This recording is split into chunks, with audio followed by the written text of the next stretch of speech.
Hi friends, welcome to my channel. ഞാൻ ഇന്ന് easy ആയിട്ട് ഉണ്ടാക്കാൻ പറ്റുന്ന ഒരു റസ്മലായിയുടെ റെസിപ്പി ആയിട്ടാണ് വന്നിരിക്കുന്നത്. സാധാരണ റസ്മലായി ഉണ്ടാക്കുമ്പോൾ പാല് പിരിച്ച് പനീർ എടുത്തിട്ടൊക്കെയാണ് ഉണ്ടാക്കുക. ഇത് നമുക്ക് പെട്ടെന്ന് ഉണ്ടാക്കിയെടുക്കാൻ പറ്റും. ഇൻസ്റ്റന്റ് ആയിട്ടുള്ള രസഗുള ടിന്നിൽ വരുന്നത് വെച്ചിട്ടാണ് ചെയ്യുന്നത്. ഹൽദിറാമിന്റെ പ്രൊഡക്റ്റ് ആണ് ഞാൻ എടുത്തിരിക്കുന്നത്. ഇത് എല്ലായിടത്തും അവൈലബിൾ ആണ്, ഓൺലൈനിലും കിട്ടും. ഇനി നമുക്കിത് എങ്ങനെയാ ചെയ്യുന്നത് നോക്കാം.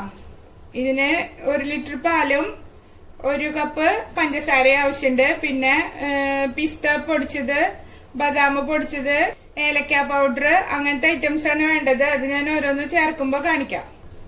പാല് ഞാൻ തിളപ്പിക്കാൻ വെച്ചിട്ടുണ്ട്. ഫുൾ ഫാറ്റ് മിൽക്ക് തന്നെ എടുക്കണം കേട്ടോ. ഇനി അത് തിളച്ച് വരുമ്പോൾ പഞ്ചസാരയും മറ്റു ചേരുവകളൊക്കെ നമുക്ക് ചേർത്ത് കൊടുക്കാം.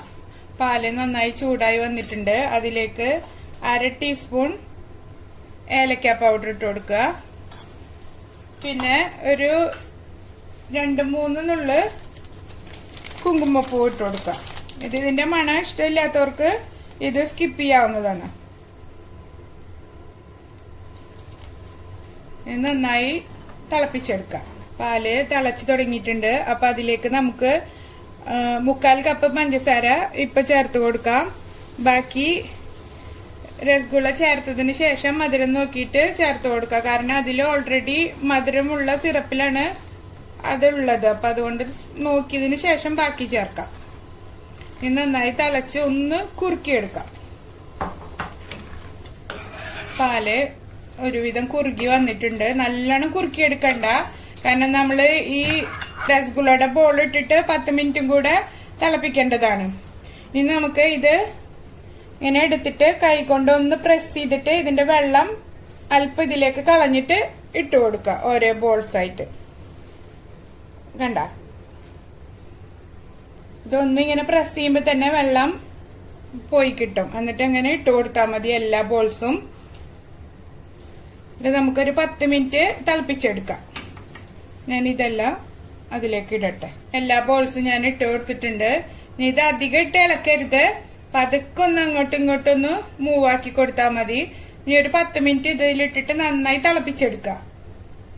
അതിനുശേഷം തിളച്ചതിന് ശേഷം നമുക്ക് പിസ്തയും അണ്ടിപ്പരിപ്പും ബദാമൊക്കെ ചെറിയ പീസാക്കി കട്ട് ചെയ്തിട്ട് ഇതിലേക്ക് ഇട്ട് കൊടുക്കാം. നമുക്ക് പാല് തിളയ്ക്കുന്ന സമയം കൊണ്ട് നട്ട്സ് ഒക്കെ കട്ട് ചെയ്തെടുക്കാം. ചെറിയ ചെറിയ പീസാക്കിയിട്ട് കട്ട് ചെയ്യണം. നട്ട്സ് ഒക്കെ നമുക്ക് നമ്മുടെ ആവശ്യത്തിനനുസരിച്ചിട്ട് ചേർത്ത് കൊടുക്കാം. പൊടി പൊടിയായിട്ട് കട്ട് ചെയ്തെടുക്കാം. ബദാമും പിസ്തയും അണ്ടിപ്പരിപ്പും ഞാൻ കട്ട് ചെയ്തെടുത്തിട്ടുണ്ട്. നല്ല കനം കുറച്ച് സ്ലൈസ് ആയിട്ട് വേണം അരിഞ്ഞെടുക്കാൻ. ഇങ്ങനെയാണ് കട്ട് ചെയ്തെടുക്കേണ്ടത്. ഇതിനി നമുക്ക് രസ്മലായിലേക്ക് ചേർത്ത് കൊടുക്കാം. പാല് നന്നായി കുറുകി ബോളെല്ലാം വെന്ത് വന്നിട്ടുണ്ട്. നട്ട്സ് കട്ട് ചെയ്ത് ചേർത്ത് നമുക്ക് തീ ഓഫ് ചെയ്ത് കൊടുക്കാം. മധുരം ഈ സമയത്ത് നോക്കിയിട്ട് എനിക്കിപ്പോ 3/4 കപ്പ് പാകമായിട്ടുണ്ട്. കൂടുതൽ മധുരം വേണമെന്നുണ്ടെങ്കിൽ നിങ്ങളുടെ മധുരത്തിനനുസരിച്ചിട്ട് ചേർത്ത് കൊടുക്കാം. ഇതിപ്പോ 3/4 കപ്പ് ഇട്ട് കഴിഞ്ഞാൽ ഈ ബോളിലെല്ലാം പിടിച്ചു വരുമ്പോ കറക്റ്റ് മധുരമായി കിട്ടും. ഇനി ഇത് തണുത്തതിന് ശേഷം സർവിംഗ് ഡിഷിലേക്ക് മാറ്റാം. ഒരു 10 മിനിറ്റ് ബോൾ ഇതിലിട്ടിട്ട് തിളപ്പിച്ചെടുത്താൽ മതി. അപ്പൊ തന്നെ നന്നായി വെന്ത് കിട്ടും. റസ്മലായി ഞാൻ 4 മണിക്കൂറിന് ശേഷം തണുപ്പിച്ച് എടുത്തിട്ടുണ്ട്. ഇത് വലിയൊരു കണ്ടെയ്നറിൽ മാറ്റിയിട്ട് ഫ്രിഡ്ജിൽ സൂക്ഷിച്ചാല് ഒരാഴ്ച വരെയൊക്കെ കേടുകൂടാതിരിക്കും. നനയാത്ത സ്പൂണ് വെച്ചിട്ട് എടുത്താൽ മതി.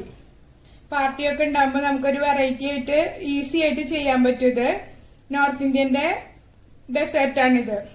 ഇഷ്ടപ്പെട്ടാൽ എല്ലാവരും ട്രൈ ചെയ്ത് നോക്കിയിട്ട് ലൈക്ക് ചെയ്യാനും ഷെയർ ചെയ്യാനും മറക്കരുത്. വീണ്ടും കാണുന്നവരെ ബൈ.